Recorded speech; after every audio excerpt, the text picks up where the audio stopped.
salespeople are just, you know, that's something else, another type of human being. And IT people don't talk to you either. They've just got their face in a computer screen all day and they don't really communicate very well. But Angelos and his team were brilliant communicators, and what they did was Angelos introduced me to this guy who looked after the hardware, this guy that looked after the security, this guy looks after this guy, he's the office junior, he's got a master's degree in website software design. And this is true. Okay, the office junior's got a master's degree, and I'm going, I've never ever seen a team like this. Okay? And I said, well, you must have real security in what you're doing. Oh, we're working for the 7th richest man in Cyprus, and he's doing this online exhibition. I'm thinking, right, well, I don't like what you're doing, but you're doing a great job of it. And our contract comes to an end in 2 or 3 weeks. So you got no job after 2 or 3 weeks. Okay, right?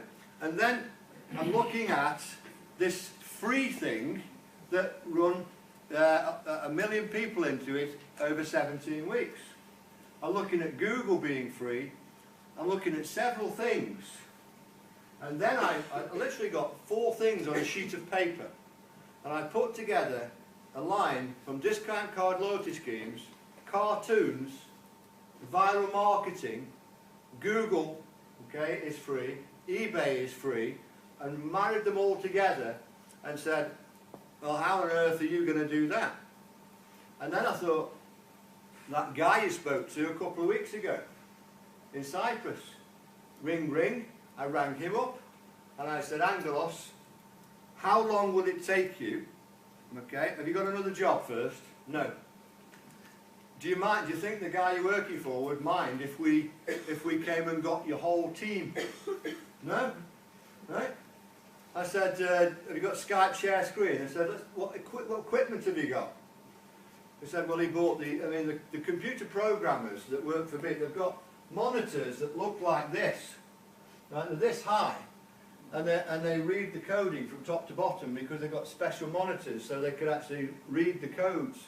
And then I've seen whole walls of coding that these guys have put together. They build it custom made from scratch from the ground up. And I said, could you design this from scratch? How quickly? Because there's other people out there that have never actually got into the world and done this. The idea is fabulous, but nobody has actually married together a free version of it with a viral marketing technique, married it to product services search sites, married it to things that can compare prices, okay, and got a discount card loyalty scheme that can go anywhere in the world. So how can it go anywhere in the world? Because then I've been in business for a long time and I've had a lot of businesses and opened a lot of offshore businesses, and people say, oh, why is Beep a BVI company? Okay, BVI, the very, very first meeting I had with Beep was with the offshore formations company, professional offshore formations company, who specialise in that type of business. The Prime Minister of the United Kingdom, David Cameron's entire family wealth came from offshore companies. Okay? And people think, oh, it's an offshore company, it's dodgy. Anyone that says that is talking out of their backside. Okay? Because the first thing you do with an offshore company is register it professionally and properly. Microsoft, Panama, okay? Google, Ireland. They go there for a reason, because that's where the IT companies go. All the gambling businesses, they tend to go to Gibraltar, and there are offshore jurisdictions where companies go to. The technological businesses tend to go to BVI, but that is not the reason we went to BVI. Because if I am hosting a website, I've got a business that hosts websites, and I am in California. Imagine that is my business. I'm in California, I host websites, and I sell it to you. You've all got websites. You're a butcher, you're a baker, you're a hairdresser, whatever you are, but you want a website. And I'm in California. And you are in Albania. You are in Russia. You are in Israel. Okay? I sell you my hosting in Albania, Russia and Israel. I don't need permission to go into Israel or Albania or Russia because I sell it to you off the internet and I follow the laws of the internet. But my feet have got to touch the ground. So where are you going to put your feet on the ground? Okay? In an offshore jurisdiction where the government will never allow any other government to interfere with them from the outside. And those are the typical offshore jurisdictions. So the reason we went to BVI, nothing to do with tax, although I don't want to pay any more tax than the next person. Okay? But we do. The reason we went to BVI was so that is the best place to put an internet business's feet on the ground. Okay? And what that does for every single person in this room means that we can trade anywhere. Okay? Because it's free. And nobody comes to look at us because it's free. And somebody who was in business who built a very, very big business that I know, but he was always being accused that his business was a Ponzi scheme. Okay? Turned out years later that his business was a Ponzi scheme.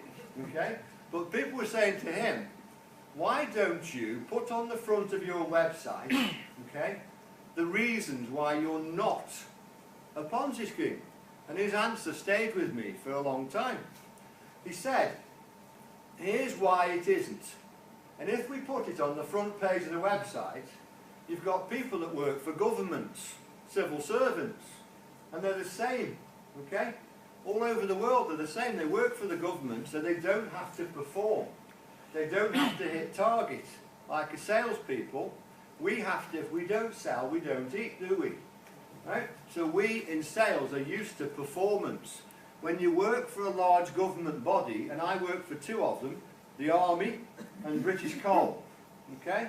And I know the wastage that goes on in government bodies, because if you're sick, if you do your job, if you don't do your job, you still get paid the same amount of money, okay? So you've got a government official whose job it is to shut down businesses, okay? I had an acquaintance of mine who ran an arbitrage gambling business, okay? Completely legitimate, wonderful business. But the FSA in the United Kingdom, right? He's got a disabled son. He got off a train at Preston, okay?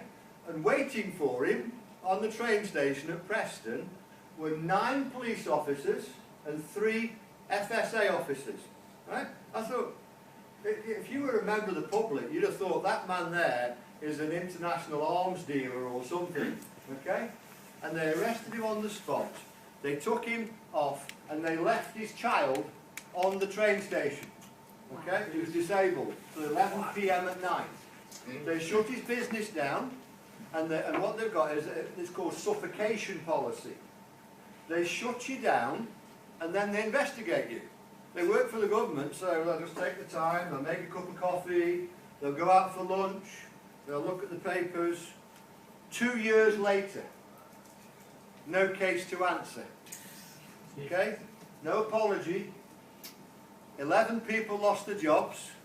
God knows how many other people. And you see, that tells you, it's like any body, not just government bodies, where somebody's got nothing to do. Okay? You don't, and they've got nothing to do and endless money to come after you. Isn't it stupid to upset them? Yes. So that man said to me, that's why I will never put that Ponzi scheme question on the front of his website, because it's a red rag to a bull. Every authority around the world will come and challenge him, because you've got somebody who works in the civil service who's sitting there and his boss is looking at him thinking, I think you're the next one for redundancy because